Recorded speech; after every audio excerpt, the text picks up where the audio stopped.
ગેરકાયદેસર ફટાકડાનો જથ્થો જપ્ત કરવામાં આવ્યો છે। સુરતમાં જોડવામાંથી ઝડપાયો છે ફટાકડાનો જથ્થો। ગેરકાયદેસર 75 લાખથી વધુ ફટાકડાનો જથ્થો જપ્ત કરવામાં આવ્યો છે। માલિક સહિત 3 શખ્સોને ઝડપી પાડ્યા। આરાધના ડ્રીમ સોસાયટીમાં લાયસન્સ વગરનો 72 લાખથી વધુનો ફટાકડાનો જથ્થો ભેગો કરવામાં આવ્યો હતો। લોકોની જિંદગી જોખમમાં મૂકીને આ રીતે પાસ પરમિટ અને લાયસન્સ વગરનો આ જથ્થો એકઠો કર્યો। જોડવામાં ફટાકડાને અલગ અલગ મકાનોમાં સંતાડ્યા હોવાની પણ બાતમી મળી હતી। ત્યારે હાલ તો લાયસન્સ વગરના ફટાકડા લાવનાર માલિક તેમજ ટેમ્પો ડ્રાઈવર મળીને 3 ઇસમોને ઝડપીને આગળની કાર્યવાહી હાથ ધરી છે। વડોદરામાં રાત્રે મિની વાવાઝોડાએ તબાહી મચાવી છે। માત્ર 20 મિનિટમાં મિની વાવાઝોડાએ તબાહી મચાવી। 120 કિલોમીટર પ્રતિ કલાકની ઝડપે પવન ફૂંકાતા કેબિન ઉડ્યા। 200 થી વધુ ઝાડ, વીજપોલ અને હોર્ડિંગ્સ તરાશાયી થયા। મિની વાવાઝોડાએ 20 મિનિટ સુધી વેપારીઓને બાનમાં લીધા। સુરસાગર તળાવ નજીકના સીસીટીવી ફૂટેજ વાયરલ થયા છે। નાસ્તાની લારીઓના કાઉન્ટર અને ખુરશીઓ હવામાં ઉડ્યા। કાઉન્ટર અને ખુરશીઓ ભારે પવનના કારણે ઉડી અને રોડ ઉપર ફંગોળાઈ।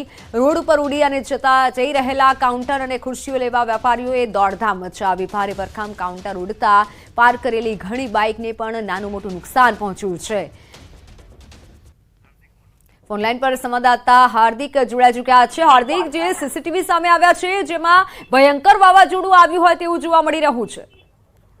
બિલકુલ મિત્ર, જો વડોદરા શહેરમાં 120 કિલોમીટરની ઝડપે જે પવન ફૂંકાયો હતો તેના કારણે આખા વડોદરા શહેરવાસીઓની અંદર એક દહેશતનો માહોલ જે છે તે ઉભો થયો હતો।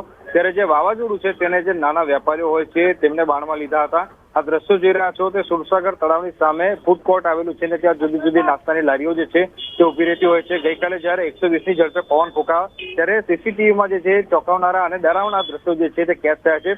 જોઈ શકાય છે કે કાઉન્ટર અને ખુરશીઓ જે છે તે જાણે તાશના પત્તા હોય તેમ વિખરાઈ ગયા છે અને જે પવન સાથે ઉડી રહ્યા છે રસ્તા પર પહોંચી ગયા છે। ત્યારે કાઉન્ટર અને ખુરશીઓ એકત્રિત કરવા માટે વેપારીઓ જે છે તેઓની અંદર દોડધામ મચી છે। તો બીજા જે દ્રશ્યો છે તેમાં જોઈ શકાય છે કે ભારે ભરખમ પાણીપુરીનું કાઉન્ટર છે તે જે છે તે ઉડ્યું હતું અને તે પણ રસ્તા સુધી પહોંચી ગયું હતું। સદનસીબે વિઝિબિલિટી ઓછી થઈ હતી અને વાહન ચાલકોની સંખ્યા ઓછી હતી। જો વાહન વ્યવહાર રાબેતા મુજબ ચાલુ હોત તો અકસ્માતની ઘટના બની હોત તો નવાઈ નહીં મિત્ર। બિલકુલ, આભાર માહિતી બદલ। વડોદરામાં ફૂંકાયેલા મિની વાવાઝોડાથી નુકસાન થયું। ગત રાત્રે ખૂબ તેજ પવન સાથે વરસાદ પડ્યો હતો। અંદાજે 110 કિલોમીટરની ઝડપે પવન ફૂંકાયો હતો। ભારે વાવાઝોડાના કારણે તાડનું વૃક્ષ ધરાશાયી થયું। વૃક્ષ ધરાશાયી થયાનો વિડીયો પણ વાયરલ થયો છે। ચુબેલીબાગ મેઇન રોડ પર વૃક્ષ ધરાશાયી થતાં અનેક વાહનોને નુકસાન પહોંચ્યું। વિઝિબિલિટી ઘટતા વાહન વ્યવહાર ઓછો થયો। એક જ સમયે વૃક્ષ ધરાશાયી થયું, જોકે સદનસીબે મોટી દુર્ઘટના ટળી।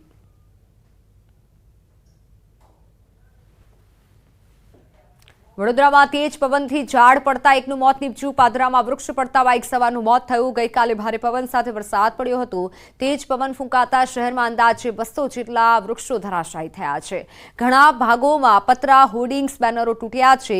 20 સ્થળોએ વીજ લાઇન પર વૃક્ષો પડ્યા હતા। 40 ફીડર પરના 2 લાખ જોડાણોની અસર થઈ છે। વાસણા, કોટા, અટલાદરામાં 2 કલાક સુધી લોકો અંધારામાં રહ્યા હતા। તો દાહોદ ઘટનાના વિરોધમાં કોંગ્રેસની પદયાત્રા। અમદાવાદમાં કોંગ્રેસની પદયાત્રાનું આયોજન। આરોપીને ફાંસીની સજાની માંગ સાથે કોંગ્રેસ આક્રમક। કોંગ્રેસ કાર્યાલયથી આશ્રમ રોડ ટાઉન હોલ સુધી યાત્રા યોજવામાં આવી। કોંગ્રેસ પ્રમુખ સહિત નેતાઓ, કાર્યકર્તાઓ પણ હાજર રહ્યા। કોંગ્રેસના હોદ્દેદારો અને કાર્યકરો મોટી સંખ્યામાં જોડાયા।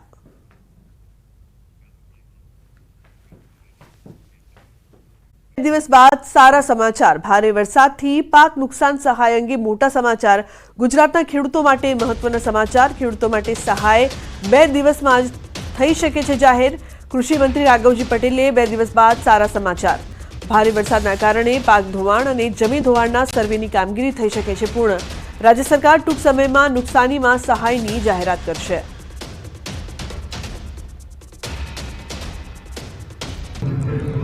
ખેડૂતો માટે સારા સમાચાર ટૂંકમાં 1-2 દિવસમાં જ મળી જશે। ગુજરાતના ખેડૂતો માટે મહત્વના સમાચાર। 1 ઓક્ટોબરથી કપાસની ટેકાના ભાવે ખરીદી થશે। સીસીઆઈ મારફતે કપાસની ટેકાના ભાવે ખરીદી થશે। ગુજરાતમાં 13 કેન્દ્રો પર કપાસની ટેકાના ભાવે ખરીદી। મગફળીના ટેકાના ભાવે ખરીદી અંગે બોલ્યા કૃષિ મંત્રી। કેન્દ્રએ નક્કી નથી કર્યો ન ખરીદી માટે લક્ષ્યાંક। જથ્થો નક્કી કર્યા બાદ મગફળીના ટેકાના ભાવે ખરીદી થશે। નિર્ણય બાદ રજીસ્ટ્રેશનની પ્રક્રિયા શરૂ કરીને ખરીદી થશે. આ ખરીદી કેન્દ્ર સરકાર સીધી કોટન કોર્પોરેશન ઓફ ઇન્ડિયા મારફત એટલે કે CCI મારફત કરાવે છે અને મારી જાણકારી મુજબ 1 ઓક્ટોબરથી તેઓ લગભગ રાજ્યમાં 13 જેટલા ખરીદી કેન્દ્રો શરૂ કરી અને કપાસની ખરીદી ટેકાના ભાવથી કરવાના છે. હજી ગુજરાત રાજ્ય માટેનો જથ્થો મંજૂર થઈ અને કેન્દ્રમાંથી આવ્યો નથી. જેવો આવશે કે તુરત જ અમે ખરીદી માટેની કાર્યવાહી તાત્કાલિક શરૂ કરશું. તો અંબાજીમાં આધાર કાર્ડમાં સુધારા વધારાને લઈને અરજદારોને ધરમના ધક્કા ખાવા પડી રહ્યા છે, જેના કારણે રોષ જોવા મળી રહ્યો છે. 3 દિવસ સુધી ઓફિસે ધક્કા ખાવા છતાં કામ નથી થઈ રહ્યા. અંબાજીથી 1 કિલોમીટર દૂર BRC ભવનમાં હાલ આધાર કાર્ડની કામગીરી ચાલી રહી છે. વહેલી સવારથી જ અહીં અરજદારોની લાંબી લાઈનો લાગી જાય છે. બાળકો સાથે મહિલાઓ, પુરુષો, વૃદ્ધો આકરા તાપમાં કલાકો સુધી ઊભા રહે છે. વાલીઓ પોતાના કામ ધંધા મૂકીને જ્યારે બાળકો પોતાનો અભ્યાસ બગાડીને ઓફિસના રોજ ધક્કા ખાય છે, પણ કામ ન થતાં સાંજે વિલામોએ પરત ફરે છે. માત્ર અંબાજી જ નહીં, આસપાસના ગામડાઓમાંથી પણ લોકો અહીં સુધારા વધારા માટે આવે છે. આધાર કેન્દ્ર પર પહોંચવા લોકોને રોજનું 50 થી 100 રૂપિયા રિક્ષા ભાડું ખર્ચવું પડે છે. તો કેન્દ્ર પણ પાણીની પણ સુવિધા ન હોવાથી ભારે હાલાકી થઈ રહી છે. ત્યારે આ મામલે આધાર ઓફિસના સંચાલકને સવાલ કરતા તેઓ બચાવ કરતા નજરે પડ્યા છે.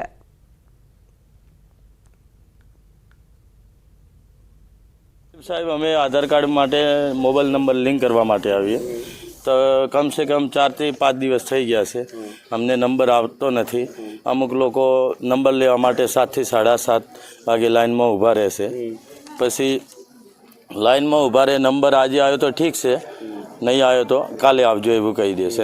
ઓપરેટર અહીંના છે એ 11 વાગે આવે છે.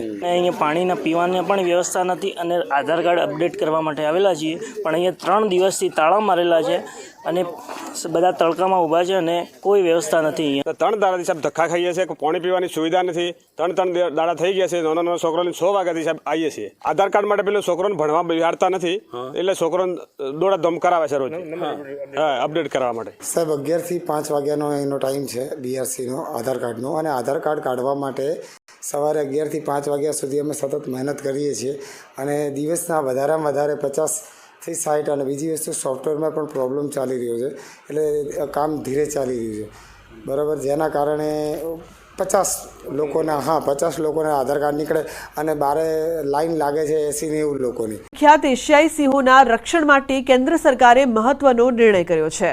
રાજ્ય સરકારના પ્રયાસોથી ગીર રક્ષિત વિસ્તારના આજુબાજુનો વિસ્તાર ઇકો સેન્સિટિવ ઝોન જાહેર કરાયો છે. કુલ 1.84 લાખ હેક્ટર વિસ્તાર ઇકો સેન્સિટિવ ઝોન ઘોષિત કરવા જાહેરનામું પ્રસિદ્ધ કરાયું છે. આ નિર્ણય અંગે વન અને પર્યાવરણ મંત્રી મુડુ બેરાએ માહિતી આપી છે. ઇકો સેન્સિટિવ ઝોનમાં ગીર રક્ષિત વિસ્તારના ફરતે 3 જિલ્લાના કુલ 196 ગામ અને 17 નદીઓનો સમાવેશ કરાયો છે.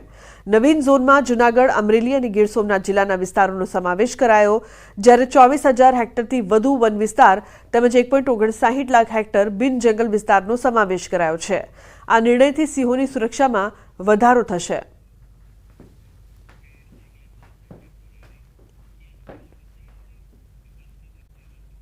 તો અમરેલીમાં એક સાથે 7 સિંહની લટાર. ધારી નજીક સિંહોનું ટોળું લટાર મારવા નીકળ્યું.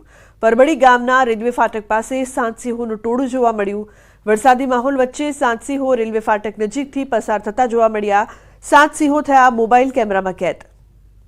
તો જંગલના રાજાની લટાર અહીં જોવા મળી રહી છે. એક સાથે 7 સિંહ લટાર મારતા જોવા મળ્યા, જે દ્રશ્યો કેમેરામાં કેદ થયા છે. ધારીના પરબડી ગામ પાસે સિંહોની લટાર જોવા મળી છે.